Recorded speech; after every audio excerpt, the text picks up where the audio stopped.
Halo, aku mau bahas tentang theory of change, teori perubahan gitu ya. Ini sebenarnya awalnya gara-gara aku penasaran sih gitu, karena kan ada satu pepatah yang bilang eh, tidak ada yang pasti di dunia ini kecuali perubahan. Yang pasti itu gimana sih aku lupa. Yang pasti itu hanya perubahan gitu ya. Jadi dari dari kalimat yang pasti itu hanya perubahan, refleksiku adalah ya mau nggak mau gitu kita dalam hidup tuh emang harus siap berubah gitu, harus siap berubah atau harus siap menghadapi perubahan. Mungkin yang berubah bukan kita tapi lingkungan kita yang berubah gitu kan. Nah dari pernyataan tentang yang pasti itu perubahan, aku mencoba untuk mencari tahu gitu ya, memikirkan lebih mendalam mengenai teori of change atau teori perubahan gitu. Emang perubahan itu bisa dibayangkan lebih konkret apa enggak kira-kira gitu. Nah, mungkin sebenarnya ada banyak gitu ya kajian-kajian yang mengangkat teori of change ini. Tapi hari ini aku mau bahas transformative outcome, dari sudut pandang transformative outcome. Nanti untuk referensinya bisa dilihat di bawah ya, seperti biasa. Nah, dari transformative outcome ini sebenarnya melihat bahwa perubahan itu kan pasti, tapi mana sih perubahan yang memang bersifat transformatif? Transformatif tuh apa? Kalau aku sih sederhananya, kalau apa bukan sederhananya sih, lucu ya, biar lucu aja gitu. Aku tuh sering menceritakan transformatif itu seperti apa tahu tahu kartun Sailor Moon nggak sih, agak lama kali ya, tahu kartun Sailor Moon nggak, atau mungkin kartun superhero like Power Ranger atau yang lain yang mereka bisa berubah itu loh, yang tadinya manusia biasa berubah. Nah itu kan sebenarnya namanya bentuk transformation. Nah yang aku pahamin ya transformative outcome tuh dia tidak berubah, hanya berubah kayak Sailor Moonnya berubah dari orang biasa cuma dari ganti baju seragam sekolah ke seragam ke baju sehari-hari, enggak. Tapi transformation kalau dalam Sailor Moon itu dia berubah dari yang tadinya orang biasa punya kekuatan lebih gitu untuk mengalahkan kejahatan kalau dalam istilahnya Sailor Moon. Tapi kalau menurutku dalam hal ini yang dimaksud dengan transformative outcome atau transformative change itu adalah bagaimana perubahan itu memang bersifat membawa ke arah yang lebih baik gitu, membawa atau memberikan power, kekuasaan yang lebih tinggi gitu ya, membuat orang menjadi semakin lebih powerful. Nah menurutku itu yang aku pahamin mengenai transformative outcome. Nah yang menarik nih ada kajian mengenai tipe-tipe transformative outcome gitu ya. Ada 12 tipe yang ditulis di kajian ini. Perubahan itu seperti apa bentuknya, 12 transformative outcome. Nah, tapi dari 12 itu dia dikategorikan menjadi 3 tema utama lah gitu. Karena kalau mungkin mengingat 12 tipe perubahan terlalu kompleks gitu ya. Jadi dibuat lebih sederhana menjadi 3 kategori. Apa aja 3 kategorinya? Yaitu niche building gitu ya, terus niche mainstreaming, dan yang ketiga itu regime unlocking regime. Jadi 3 ini. Nah ini aku menarik sih ya, karena menurutku contoh niche building itu apa? Niche itu NICHE gitu.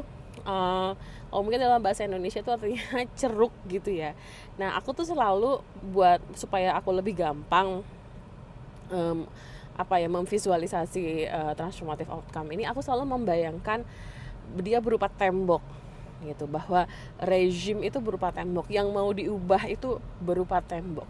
Contoh nih, misalnya aku kan lagi riset tentang ekonomi sirkular. Apa sih yang ingin diubah oleh ekonomi sirkular? Dia ingin mengubah sistem ekonomi linier gitu ya, yang dimana proses aktivitas ekonomi itu sangat nyampah kalau dibilang, yang dia dari produksi, distribusi, konsumsi, terus disposal, jadi satu garis linier. Nah, yang ingin diubah mas sirkular itu bagaimana dia menjadi lebih kurang nyampah dengan membuatnya lebih sirkular, yang tadinya menjadi sampah bisa dimasukin ke lini produksi kembali. Nah, aku selalu membayangkan untuk apa tadi ya, rezimnya itu atau ekonomi linear ya, dalam hal itu bentuknya seperti dinding, memvisualisasikannya dia seperti dinding. Kalau kita mau mengubah atau melakukan transformative outcome, maka rezimnya ini harus dirobohkan dulu, dindingnya ini harus dirobohkan dulu. Caranya gimana gitu? Nah, kalau dalam teori transformative outcome ini, yang pertama adalah dengan membentuk atau mendorong yang namanya niche building. Jadi membentuk ceruk dulu yang kecil-kecil gitu, niche building, ceruk bikin lubang kecil dulu gitu, membuat lubang kecil. Dan tentu ketika membuat lubang ini, kalau kita bisa ngebayangin di dunia sistem ekonomi linear pasti akan lebih banyak resistensinya gitu, nggak ada rezim tuh yang mau dirobohkan gitu kan ininya. Nah, maka banyak yang akan mencoba untuk melakukan resistensi terhadap niche building ini. Nah, dalam teori itu ada yang namanya niche protection gitu ya, niche bagaimana kita memproteksi lubang ini begitu. Nah, itu yang pertama, niche building, bagaimana membuat perubahan itu dimulai dari hal-hal yang kecil dulu, melakukan perubahan di level skala kecil gitu, mungkin skalanya individu atau skalanya rumah tangga atau skalanya organisasi kecil gitu. Nah, yang kedua ada level yang namanya niche mainstreaming. Jadi tadi kalau dianggapkan ini ya, dinding itu tadi lubangnya satu, terus sekarang bagaimana membuat lubang ini mainstream atau menjadi arus utama, artinya menambah lebih banyak lubang-lubang lagi gitu. Semakin banyak lubang, maka kan akan semakin istilahnya membuat dindingnya tuh semakin tidak kokoh gitu. Nah, kalau dalam ekonomi sirkular, contohnya misalnya niche building itu adalah dengan membuat perubahan di level tadi ya, individu, rumah tangga, atau seperti yang riset yang aku jalanin sekarang di level sekolah gitu, bagaimana mengubah satu sekolah menjadi sirkular. Lalu niche mainstreamingnya adalah bagaimana tadinya yang dari satu sekolah bisa menyebar gitu menjadi 10 sekolah, menjadi 100 sekolah gitu, menjadi lebih banyak. Atau mungkin selain sekolah tapi bisa juga secara horizontal gitu ya, memberi variasi, tadinya sekolah tapi juga bisa menyebar ke level universitas gitu misalnya. Atau selain sektor pendidikan bisa sektor kesehatan, tadi sekolah ke sektor rumah sakit gitu. Nah, itu bentuknya niche mainstreaming.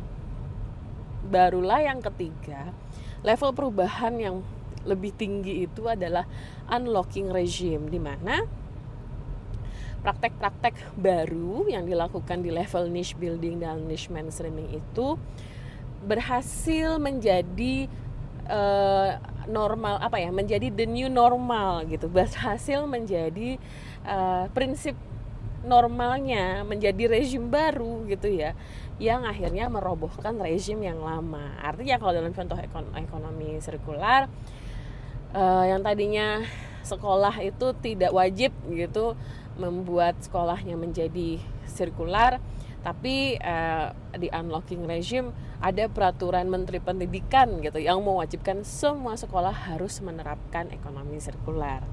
Nah, aku belajar bahwa kalau kita melihat dari tipe-tipe transformative outcome ini, kita lebih bisa punya ukuran yang lebih konkret gitu ya, tentang perubahan apa sih yang sudah kita lakukan, dan perubahan yang sudah kita lakukan tuh sudah sejauh mana, sudah di level mana. Nah, itu kita bisa mengukurnya di situ. Nah, bukan kebetulan sih, ini juga sekalian gitu, aku mau sharing ke teman-teman. Salah satu hasil riset tentang mundane circular economy itu adalah kita membuat yang namanya peta transformative outcome ini ya, beranjak dari tadi teori tentang niche building, niche mainstreaming, dan unlocking regime ini. Kita membuat peta yang lebih konkret untuk perubahan sekolah sirkular, kita sebut sebagai The Onion Ring of Transformative Pathways for Circular School. Nah, buat teman-teman yang tertarik pengen tahu lebih lanjut gitu ya, atau pengen mengakses petanya gitu ya, ingin diskusi lebih lanjut, silahkan nanti bisa tuliskan di kolom komentar.